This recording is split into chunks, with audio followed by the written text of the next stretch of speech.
Hello दोस्तों, स्वागत है आपका इस चैनल पर। दोस्तों, इस वीडियो में आप किसी भी त्रिभुज का क्षेत्रफल केवल एक सूत्र से निकालना सीखेंगे।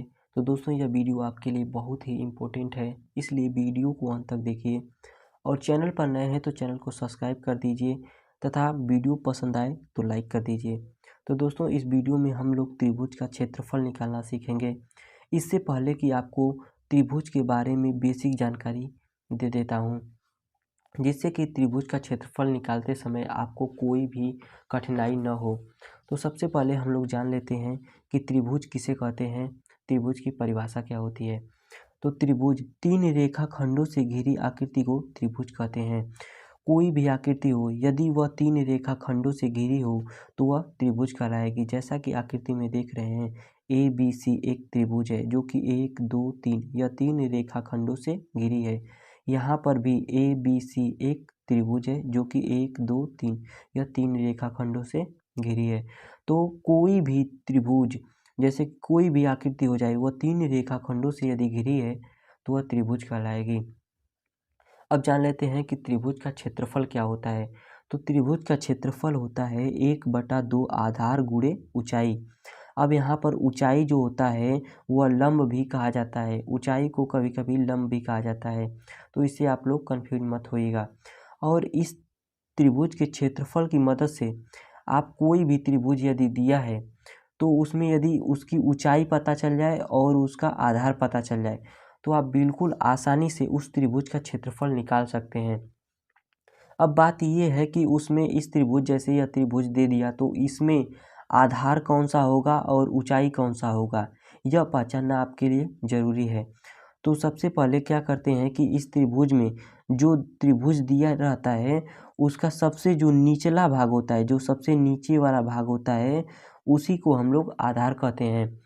और जो आधार पर एक खड़ी रेखा जो होती है, लंब होती है, उसी को ऊंचाई कहते हैं। जैसा कि इस त्रिभुज में देखिए, यह त्रिभुज, जैसे कि यह त्रिभुज त्रिभुज जो है उसी को मैंने यहाँ पर बना दिया। और देखिए यहाँ पर सबसे नीचे वाला जो हिस्सा है इसको आधार कहेंगे, और जो इस पर एक खड़ी रेखा, ये लंब है, इसी को हम लोग ऊंचाई कहेंगे।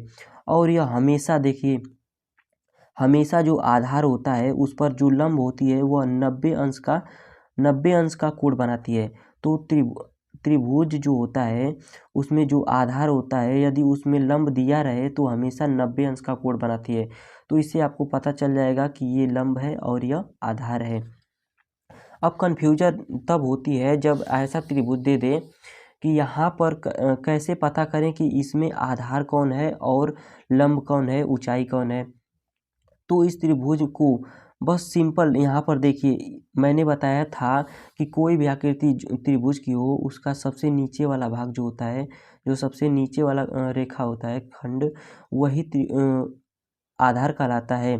तो इस त्रिभुज में देखिए यह आधार नहीं होगा, इसमें इस त्रिभुज में पी क्यू जो है, यह रेखा, यह आधार होगी। और इस त्रिभुज में जो यह है, यहाँ से यहाँ तक की जो रेखा है, इसी को हम लोग लंब कहेंगे। क्योंकि इस त्रिभुज में देखिए मैंने यह भी बताया था कि जो ये आकृति है, हमेशा आधार पर जो लंब होता है, आधार पर जो लंब होता है वह 90 डिग्री का कोण बनाता है। तो यहाँ पर देखिए इस त्रिभुज में 90 डिग्री का कोण इस दोनों रेखाखंडों के बीच बन रहा है। तो इस त्रिभुज को, जैसे मान लीजिए यह त्रिभुज ऐसे सीधा दिया है, यह वाला त्रिभुज, अब इसी त्रिभुज को हम लोग ऐसे कर दें, ऐसे कर दें, देखिए यहाँ पर ऐसे कर दें तो ये आकृति और ये आकृति दोनों सेम हो जाएगी। जैसे कि ये सीधा हो गया और यह भी सीधा हो गया, तो दोनों आकृति ऐसे सेम हो जाएगी, तब यह आधार हो जाएगा और यह लंब हो जाएगा। तो आकृति ऐसे घुमाकर भले ही दे दे, आपको कंफ्यूज नहीं होना है। इसमें देखिए हमेशा जो जो आधार होता है उसी पर लंब होता है और 90 डिग्री का कोण बनता है। तो आशा करता हूँ कि यहाँ तक आपको अच्छे से समझ में आ गया होगा। अब आइए त्रिभुज का क्षेत्रफल निकालना सीख लेते हैं कि कैसे त्रिभुज का क्षेत्रफल निकालते हैं। तो त्रिभुज का क्षेत्रफल का सूत्र होता है, त्रिभुज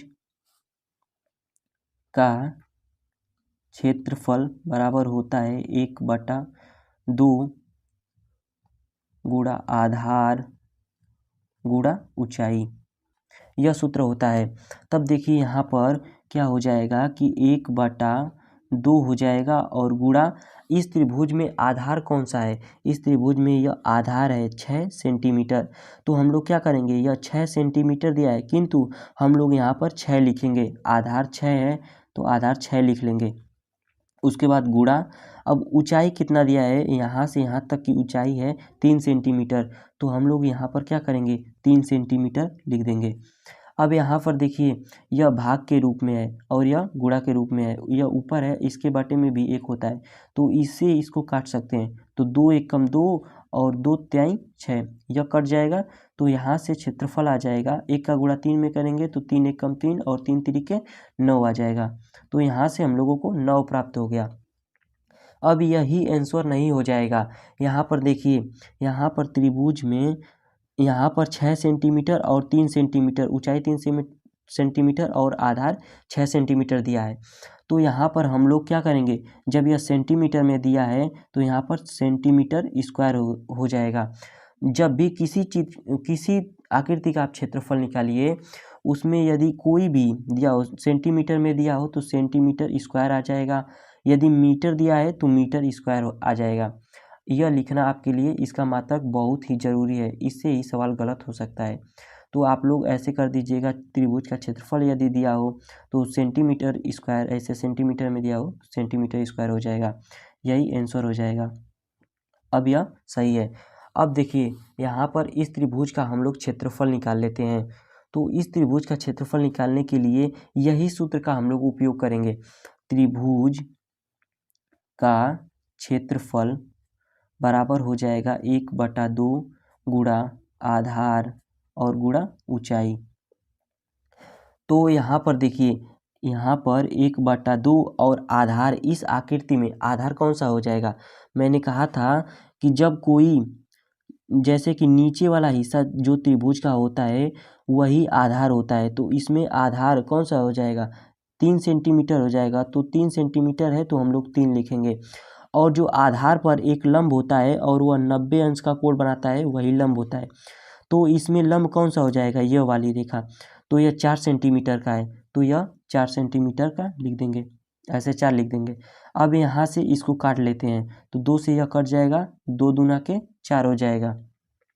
अब यहाँ पर देखिए 2 का गुणा 3 में करेंगे तो 2 तिहाई 6 और 1 6 एकम 6 हो जाएगा, तो 6। अब यहाँ पर देखिए, यहाँ पर भी आपको क्या करना है, सेंटीमीटर में दिया है तो सेंटीमीटर स्क्वायर लिख देना है। हमेशा कोई भी किसी चीज़ का यदि क्षेत्रफल निकालते हैं तो वह वर्ग में आता है, उस पर वर्ग लग जाता है अवश्य ही, यह आंसर हो जाएगा। तो दोस्तों आशा करता हूँ कि यह वीडियो आपको पसंद आई होगी। यदि पसंद आई हो तो लाइक कर दीजिए और चैनल पर नए हैं तो अभी तक सब्सक्राइब नहीं किया है तो सब्सक्राइब कर लीजिए।